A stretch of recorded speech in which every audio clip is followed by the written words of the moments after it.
Dusty Crew. Good morning, USA. Good morning, sports fans. Cam, welcome back to Good Morning Sports Fans. How are you doing? I'm doing great. How about you? I'm doing fantastic. Cam, I got a question for you this week, as per usual. So, what's a worse feeling when you wake up in the morning? You wake up, your alarm's off, and you realize you're late for a class, or you wake up and you realize you missed an assignment due that day for class? I'd say, again, both suck. Both are like the worst feelings. You wake up, Yeah. you look at your phone, and you're like, damn it, I missed my class. But I got to go with missing something from the night before. Because if I'm being honest, like oversleeping class, there's nothing you can really do. You were asleep. Yeah. You can't actually wake yourself up without, like if your alarm somehow just doesn't work or something like that, then it sucks. But it kind of is your fault, but not fully. Like missing an assignment, it's like you look back and it's like, usually it's not assigned like one day in advance. You've had a bunch of time to do it and you're like, you got to be kidding me. Like I just remembered that I have to do it now. It's the worst feeling. I'm on the other side of you. I've never been late for a class by oversleeping, so I can't really relate to that. But I have had times when I wake up and I miss an assignment that's been posted like that the night before, and I'm just stressing out, and it's the worst feeling ever. No, I Makes me agree. want to throw up. But anyways, besides that, we have a great show for you today on Good Morning Sports Fans. Mavericks fans, you might want to turn away from this one. We're going to talk about the Luka trade later on. But we're going to start it off with college basketball with Leo, Eric, and Lucas. After a bunch of upsets, shockers, and a travel to end a highly ranked game, we got all that and more to talk about in this week's CBB segment. I'm Leo Schaefer, Eric Finley to my left, and making his GMSF debut, Lucas Levy to my right. AP Top 25. I don't really think anything's changed, but we still got to talk about it. Eric, what are your thoughts? So we got number 1 Auburn, number 2 Duke. That's all the same. Auburn moved up 1 spot to be number 3. Tennessee moves up 4 spots, so back into the 4 spot. Houston up to number 5. Florida drops 1 down to 6. Purdue up 3 to number 7. Iowa State with a loss moving down 5 to number 8. Michigan State down 2 to number 9. And then Texas A&M jumps into the top 10 with their win this weekend. It seems like the SEC and Big Ten are loaded in the AP Top 25 this week, with the Big 12 coming in right at the heels. Lucas, you got any thoughts? Well, it's interesting. I mean, we talked about so many years ago that the show was ran by the ACC, the Big East, and then the Big 12 came in. It's crazy how conference realignment has changed the show. The Big East only now having 4 in bracketology, am I correct?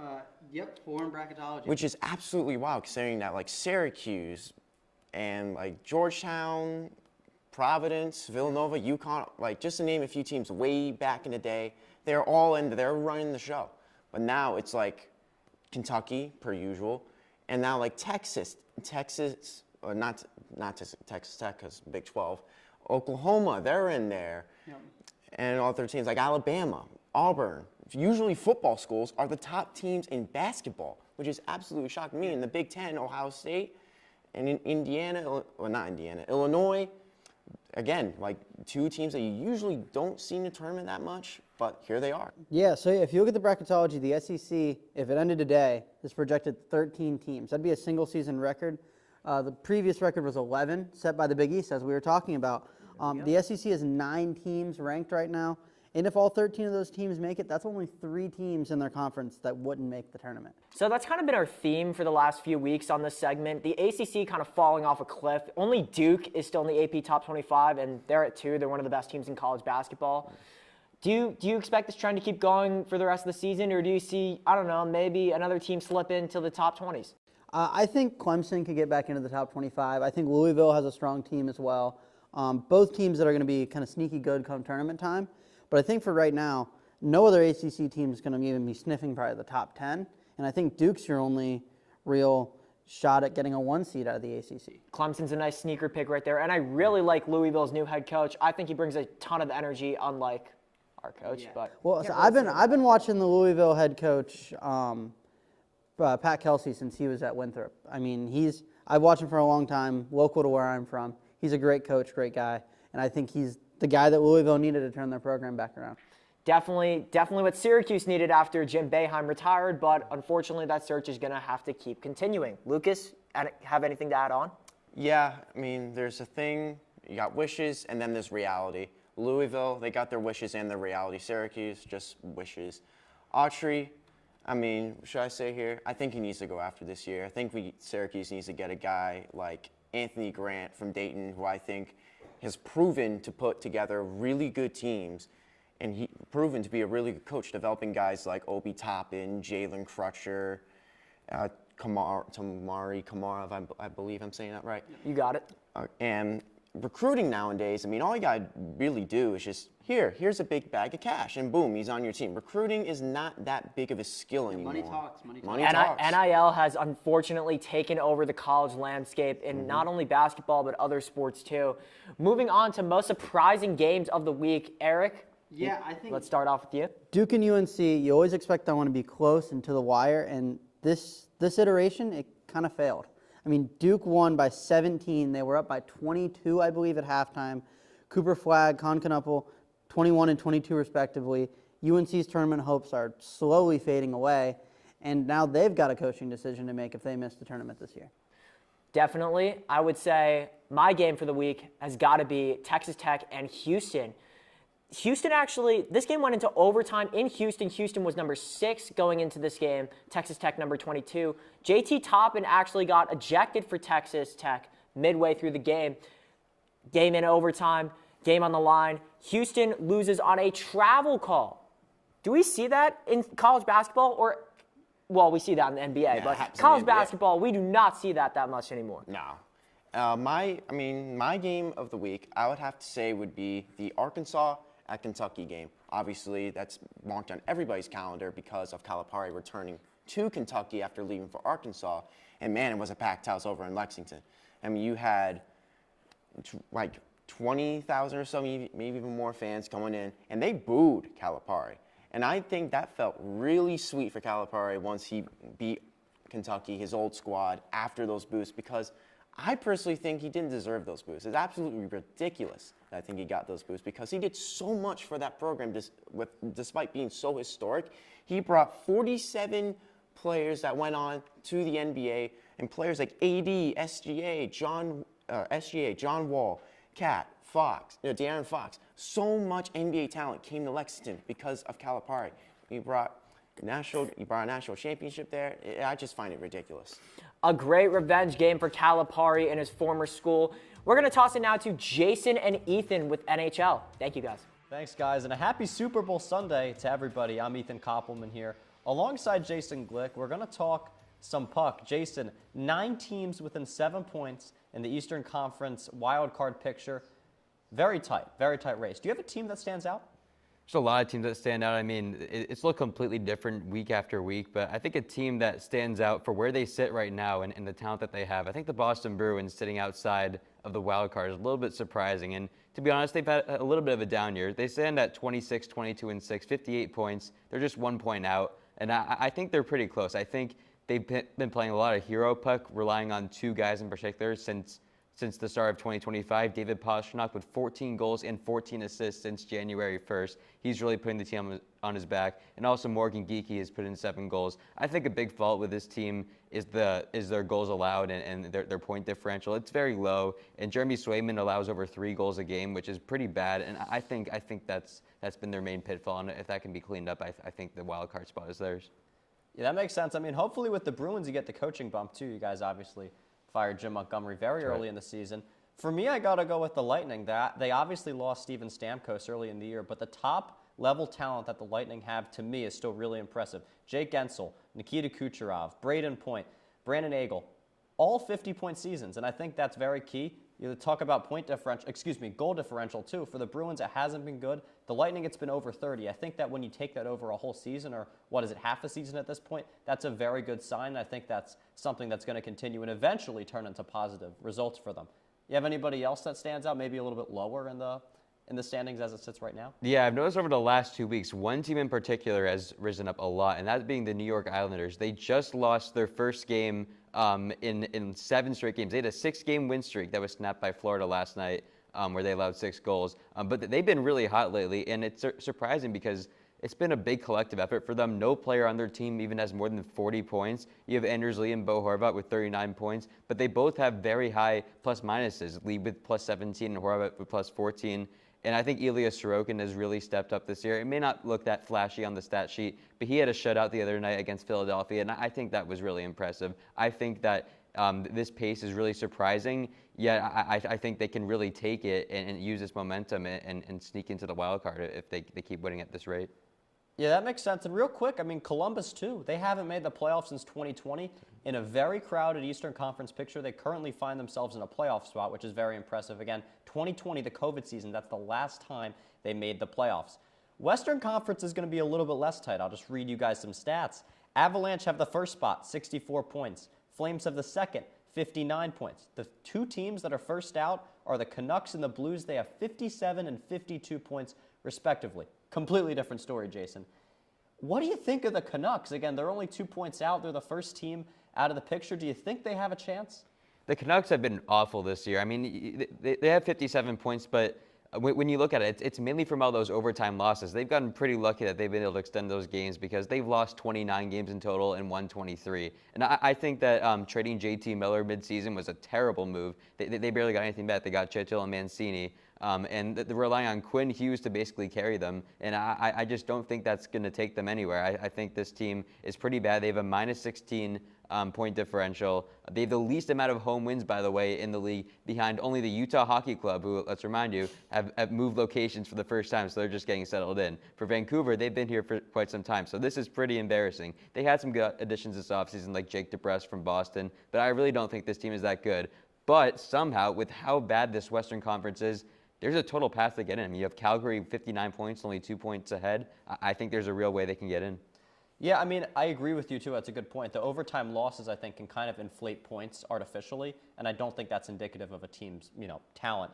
I'll just point this out really quickly, too. The second team out, of course, I said before, is the Blues. That's my team. I've watched them all year long. There are a lot of issues with the Blues as the second team outside the wild card picture. The goaltending, Hofer and Binnington were top 5, top 10 last year. They've both been very underwhelming this season. The bottom 6 offensively have not been able to score really at all. They've been a non-factor, and they lost 5-0 to Colorado last week. Just last week. That is an abysmal loss. That's just not even a competitive game, and I think games like those can show a lot, even if it's just, a single game. That's all for us tonight. Jason Glick, Ethan Koppelman. We'll send it to Spencer and Cedric. Very happy Super Bowl Sunday to you guys, all in the NFL. It's the Birds taking on the Kansas City Chiefs, but here on Good Morning Sports Fans, we're taking a look ahead to NFL free agency.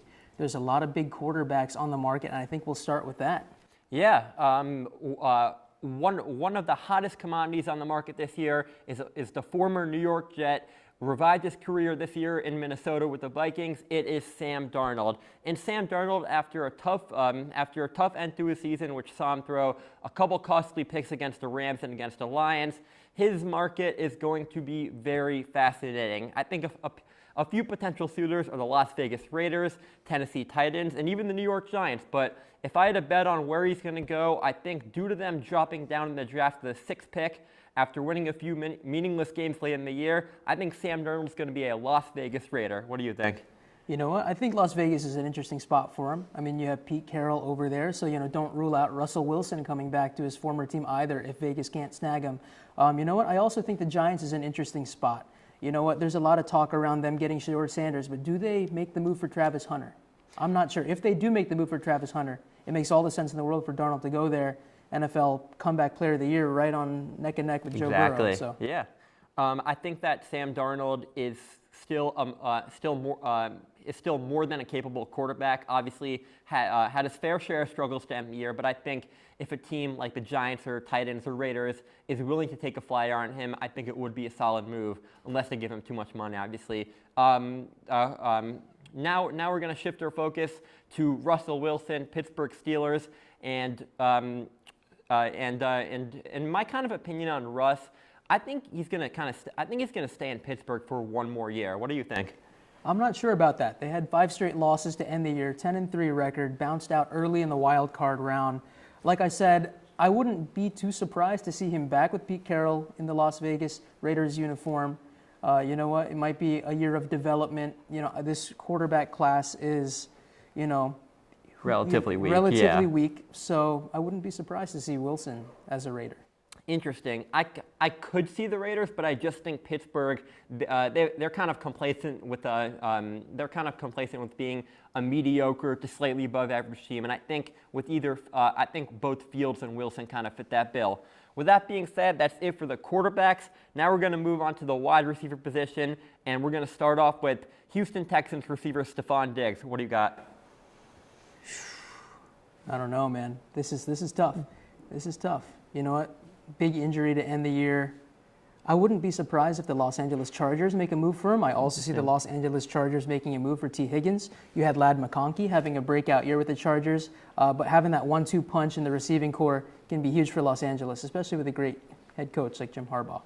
I totally can see that, but I honestly think, especially with Tank Dell's injury, I think Stephon Diggs is going to stay in Houston. He obviously had a very solid start to the year. Unfortunate, it was eventually derailed by injuries, but I think with the Texans offense kind of struggling to find its rhythm down the stretch in 2024, I think a lot of that was due to the lack of a bona fide wide receiver two when Diggs was out, and I think Diggs, while not the elite receiver he was in Buffalo, is still a perfectly solid wide receiver too, hence why I think Houston brings him back. And where do you see T. Higgins landing? T. Higgins, that's interesting. Obviously, I think Cincinnati is still within the realm of possibilities, but I think he's going to go play with Bryce Young in Carolina. Obviously, they drafted Xavier Legette last year. He had a few flashes here and there this year, but overall, it was a pretty underwhelming year. And I think in order for Bryce Young to kind of take that next step and blossom into a top 12 QB, I think adding a bona fide wide receiver one, such as T. Higgins, is going to get the job done. Where do you think T. Higgins will go? Look, I was already mentioning the Chargers earlier. I wouldn't be surprised to see T. Higgins land in Los Angeles. You know what? I think that combo with Ladd McConkey works. Mm-hmm. Yeah, I could definitely see Hortz and the Chargers taking a flyer on T. Higgins. It may be a risky move as he hasn't been a wide receiver one so far, but I do agree with you that pairing him with a proven receiver already in Ladd McConkey will do wonders for Justin Herbert. All right, well, that'll do it for our segment on NFL free agency. Go Birds. You know, this game comes out tonight. Tune in. Enjoy Super Bowl Sunday. And enjoy free agency. We'll toss it to Jake, Jill, and Ryan covering the NFL Draft. Hello, ladies and gentlemen, and welcome back to Good Morning Sports Fans. I'm Joel Palacic, and I am joined by our two NFL analysts, Jake Bowen and Ryan Croak. You know, after the Super Bowl, we have the football offseason, always very eventful. Jim Knowles just signed as defensive coordinator for the Penn State Nittany Lions. But we're here to take a deep dive into the 2025 NFL Draft. So there's a lot of controversy surrounding this year's draft, especially with the early picks. You've got Titans' Chad Brinker saying that the organization won't pass on a, quote, generational talent. So Ryan, what are your predictions for the top five? All right, well, first off, you're not getting away with tossing that Penn State crap in here. That's ridiculous. NFL draft, and we're talking about Jim Knowles getting signed to a team that's not going to beat Ohio. They're not even playing Ohio State. They're not going to do anything next year. Generational talent. Titans mentioned it, as you brought up. You know, your mind immediately goes to Travis Hunter because first legit two-way player that we've seen in quite some time. Cornerback and wide receiver, he's elite at both positions. You'd think they got to be talking about him, right? I mean, I'll go into my mock draft now. I don't think they're talking about him. You got to keep in mind that they're saying this about the number one pick. They're going to believe that their pick is a generational talent, no matter who it is, and they want their number one pick to believe that they have confidence in them. So you can't really read into that too much. With that being said, they are in desperate need of a quarterback. I have them taking Cam Ward at the number one spot, followed by the Browns going with Abdul Carter at the edge spot. Myles Garrett just requested a trade. They need a new edge rusher if they do indeed trade him. Can't get a better one than Abdul Carter. Giants, I have taken Shadur Sanders. He fits the big market billing. Star, great last name, great market for him to be in. I think, you know, it's obviously New York. It's the Giants. They're a dysfunctional organization. They'll have to figure something out to get pieces around him. Travis Hunter goes to the Patriots at 4. He's the best fit there. We'll get into that later on. And the Jags, they need some secondary help. Can't get any better than Will Johnson. Well, you know, I like your top five. I think if you assume that Cam Ward or even Shador, you assume the Titans take a quarterback. I like how you fleshed out the rest of it. So what do you think, Jake? Well, similar drafts, different teams. I have the Giants jumping the Titans for the number one pick. Listen, Ryan, Tennessee, they have a lot of power. They have a lot of power to determine, maybe tell the Giants, hey, we're leaning towards Shedeur Sanders. The Giants are the prime candidate and the leading team to draft Shedeur Sanders. And Tennessee's got a little wiggle room here. They can trade down, still get a generational talent. I have them taking Travis Hunter at the 3rd pick. I have the Browns at the number 2 pick going with Cam Ward. Listen, you talk about generational talents. Yes, you mentioned they do need an edge rusher. But at the end of the day, it starts with the quarterback. And Cam Ward is the safest quarterback in this entire draft. He's proved at Miami how good he can be, leading this Miami team to the best offense in college football. And then I round out my draft with the Patriots bolstering the offensive line, Will Campbell, offensive tackle out of LSU, and then we end with Abdul Carter going to the Jaguars. So, listen, these star studs, the big trade for me is the Giants moving up. I think especially this year, they missed out on Jada Daniels, and they're going to jump to the 1st pick and have their choice.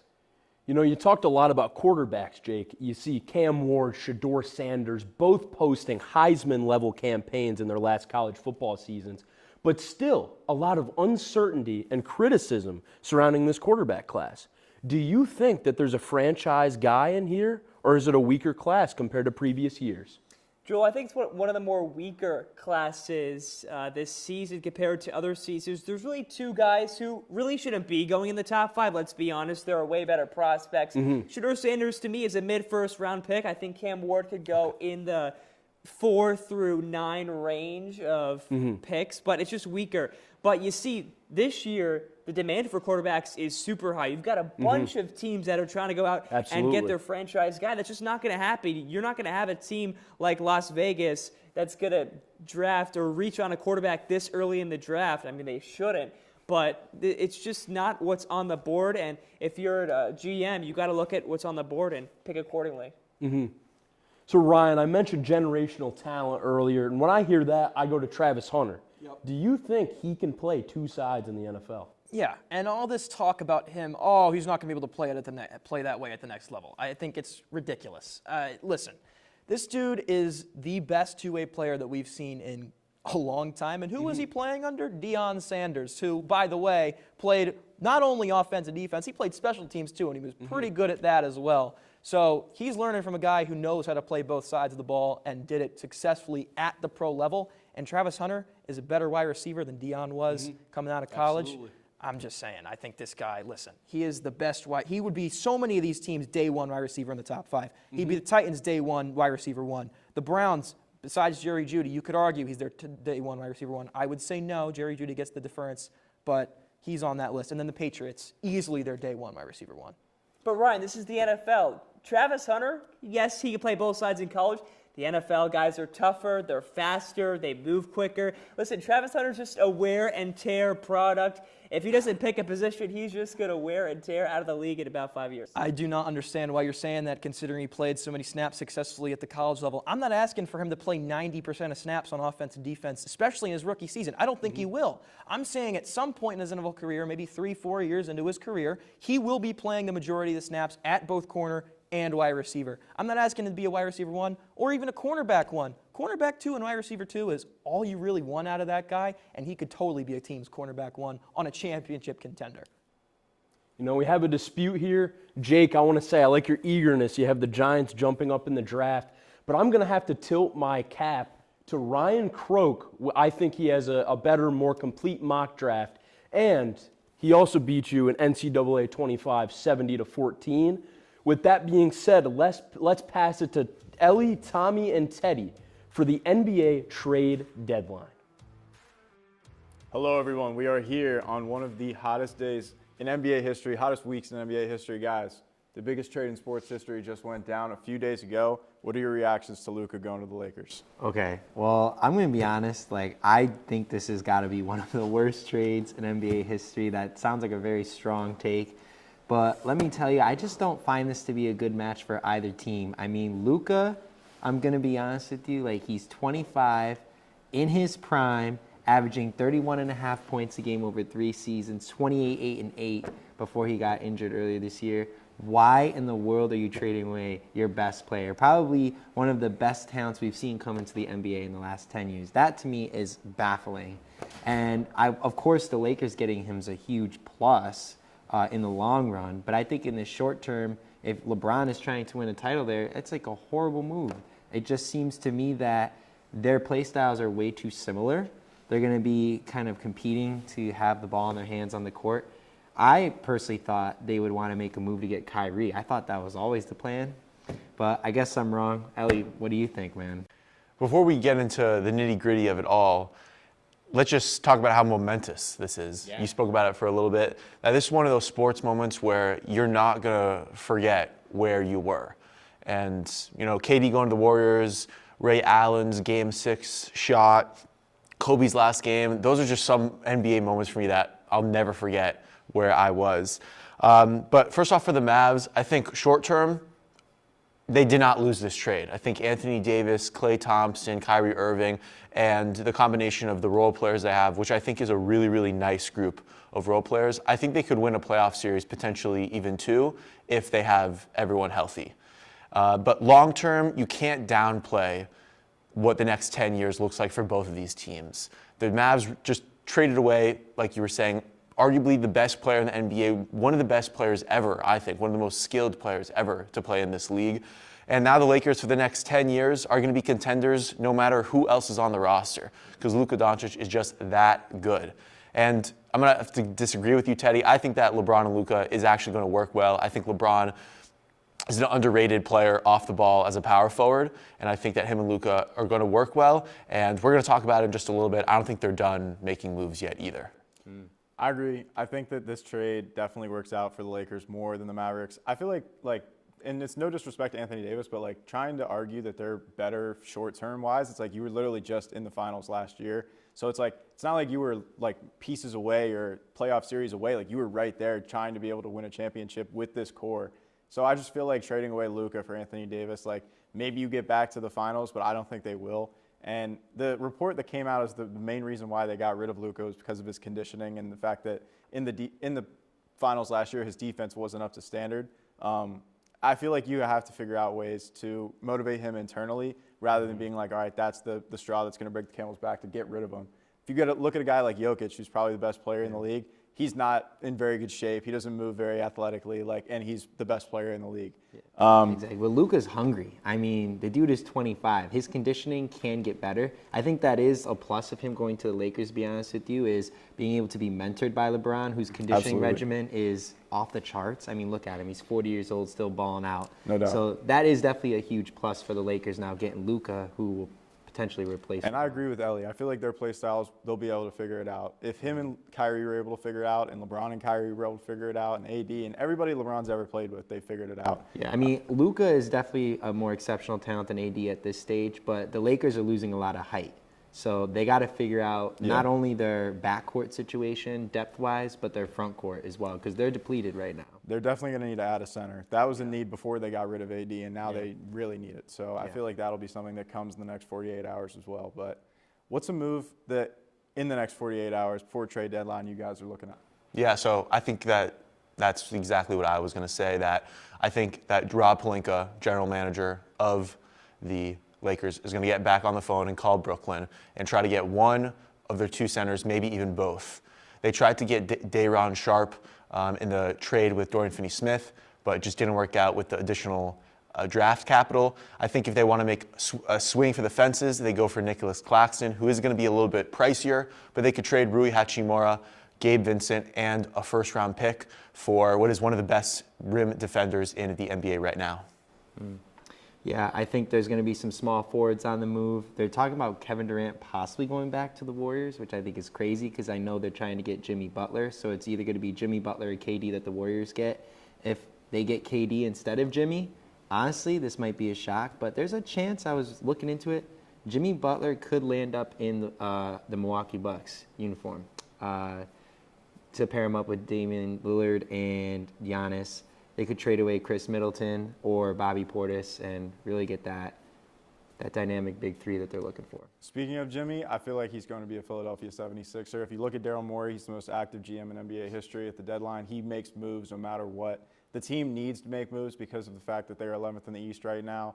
They just made a move earlier today, getting rid of Caleb Martin, and I feel like that is setting up a little bit more cap space to get a guy like Jimmy or at least a couple more bench players, role player pieces And I feel like Walker Kessler to the Lakers also could be a move that we see. But thank you guys for being here. This was the NBA segment. We're going to throw it to the outro. Thank you guys so much for tuning in to another episode of Good Morning Sports Fans. Cam, 30 seconds on the clock right now. Got my phone right here with the stopwatch. In 30 seconds, can you name as many #1 overall picks in the NBA? Ready, set, go. Zachary Ricochet, Victor Wembanyama, Paolo Banchero, Cade Cunningham, Anthony Edwards, Zion Williamson, DeAndre Ayton, Markelle Fultz, Ben Simmons, Cat, Andrew Wiggins, Anthony Bennett, Anthony Davis, Kyrie Irving, John Wall, Blake Griffin, Derrick Rose, Greg Oden, Andrea Bargnani, In your bag. Andrew Bogut, Dwight Howard, LeBron James.